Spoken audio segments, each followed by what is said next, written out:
This is the first standalone visit of the German Chancellor to India since the biennial intergovernmental consultation mechanism commenced in 2011. German Chancellor Olaf Scholz's visit to India is aimed at strengthening security and defense cooperation amid a host of geopolitical tensions. Dr. Pant, we would like you to throw light on what are the expectations from the Chancellor's visit to India. The expectations are quite high, partly because we have not seen Germany taking this kind of a confident geopolitical role in world politics before. And what has happened in the last year, in fact, has been quite remarkable in the way Germany has transformed its foreign and security policy in relation to what is happening in Ukraine, but also in relation to some of the issues that matter to India in the Indo-Pacific. So I think the expectations are that India and Germany together are going to lay the foundations for partnership that had always been relatively okay, but never really very strong. And so today the expectation is that this partnership will gain momentum, it will gain strength, and it can particularly respond to some of the challenges of the 21st century. And so I think that the anticipation is quite high, and as the Chancellor himself has outlined, he is looking forward to engaging with India more substantively across a range of issues. So I think that this is an important moment in the evolution of this relationship. Today, the Prime Minister said that security and defense are an active pillar of the strategic cooperation between India and Germany. Would you throw light on that? Yes, see, that's quite remarkable because Germany is not known for its proactive defense and security postures. Post-Second World War, Germany had a very constrained engagement when it came to security matters because of the historical legacy that it was carrying. Now, in light of what has happened in the last few years in particular, Germany has been very forward-looking in terms of its engagement in the Indo-Pacific. But I think particularly what has happened with Ukraine, we have seen a transformatory moment in German thinking on security matters and defense matters. We have seen Germany outlining an Indo-Pacific policy. We have seen Germany deciding to allocate around 200 billion euros, huge amount that is to be spent in upgrading German defense forces over the next 5 years. And the Chancellor has talked about this as being a historical turning point in Germany's thinking about its own role in global politics. So in some ways, when you look at the transformation that is happening, you see Germany's involvement in the Indo-Pacific. We have had in the last year German frigates sailing into the Indo-Pacific, German jet moving into the Indo-Pacific and undergoing training with the like-minded partners. There is a turnaround, and that turnaround is perhaps being reflected in the statement that you mentioned, that with India being very central to the Indo-Pacific, Germany is looking to engage India more substantively on defense and security, building capacities, working with India in co-production and co-development, but also perhaps embedding India-German relationship in the larger India-EU relationship that had been the driving force for so long. So today, India and Germany both reiterated the consensus that reform of multilateral institutions is necessary to better reflect global realities. This, along with the statement that PM Modi made, and he said that this is evident from both nations' active participation within the G4 to reform the UN Security Council. Would you elaborate on this point, please? Multilateral engagement has always been the strong point of India-Germany relationship. Germany, for obvious reasons, had been a great votary of multilateralism in global affairs, and India, of course, has been one of the strongest proponents of global multilateralism. And therefore, both Germany and India have for a long time now been championing this move to reform the UN Security Council. And as you point out, as part of this group of 4 countries, where India and Germany have joined hands with Japan and Brazil to move forward to push the agenda on UN Security Council reforms. And that had been the core of Indo-German multilateral engagement. And both are aware that this is a particularly difficult moment for global multilateral order. Both are aware what has happened in Ukraine, where the multilateral institutions have been found wanting. Before that, what happened during COVID, when it comes to Chinese aggression in the Indo-Pacific. All of them point to the breaking down of the multilateral system that had evolved post-1945, and that in some ways has benefited both middle powers like Germany and India to continue to prosper. And I think today that moment is upon us, upon the world, to talk more seriously about UN reforms.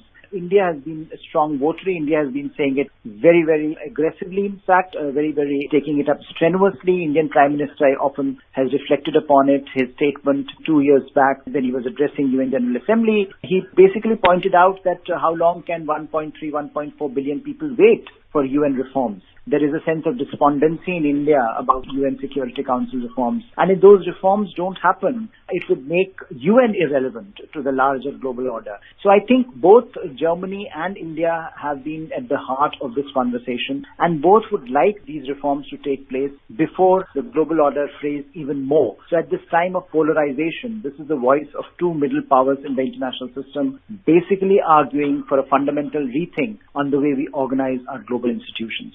There's also, Dr. Pant, an active cooperation between India and Germany in the fight against terrorism and separatism. Both countries agreed that concrete action is necessary to end cross-border terrorism. Do you think there is something more on the anvil in this relationship between the two countries? More could be expected to tackle terrorism and separatism? This has been one of the singular pieces of issues and agenda that India has taken forward in terms of its engagement with the global community over the last several years. And for India, it is important that at a time when the world is seemingly looking at great power contestation, great power polarization, and multiple crises around the world, that attention should not be taken away from terrorism, which continues to exact costs around the world. And in that context, Germany and India, and having German support in that endeavor is very important, because Germany, the heart of the European Union, can translate some of these ideas into concrete actionable policies. India and EU convergence on global terrorism, extremism has been very substantive, and various institutional and procedural convergences have emerged where the two have worked together very, very seriously. So I think Germany taking it up at a bilateral level with India also signals Germany's resolve that they continue to see this through a lens which helps India. It continues to see this problem as one where both India and Germany will continue to work together, and as a problem that perhaps should not go away from the global agenda. Green and sustainable development partnerships were announced during the Prime Minister's visit to Germany last year, where he highlighted that both nations are expanding cooperation in the areas of climate action and sustainable development goals through this. So what could be expected going forward? India, of course, has today become one of the exemplars of when it comes to environmental policy. For a developing country that has always talked about the fact that developed world should take greater burdens, today is also proactive in articulating a response to this challenge, whereby India is arguing that it is willing to shoulder its own set of responsibilities. And if you look at the parameters, those parameters have been quite evidently being satisfied by Indian response. If you look at the targets that are being met, whether it is about renewable energy, whether it is about climate action, all of those targets are much beyond the scope of what India had initially outlined. So I think India is doing very well in that regard. But what it needs in that journey of sustainable development and climate action is support from the developed world. And one of the most important things that India has always pointed out is that financing of green, clean technology should be at the heart of this conversation. The developed world cannot shirk away from that responsibility. They have to finance a lot of these initiatives in the developing world. And so India, I think, with Germany in particular, that has a remarkable record in climate action, and that, of course, has shown remarkable resilience in the energy sector. If you just look at last 1 year, where Germany, that was energy dependent to the tune of almost 30% on Russia, has in a remarkable period of 1 year turned around their status, and it is no longer dependent on Russia today. So I think there are lessons to be learned here and technologies to be shared with India that perhaps India has made part of its green agenda with Germany. And that is what I think is going to be one of the most important propelling factors in this relationship, that Germany will now be a very, very important partner for India as India decides to take forward its climate action and sustainable development agenda. Apart from green and sustainable, as you very rightly pointed out, we could also expect science and technology collaborations with Germany going forward.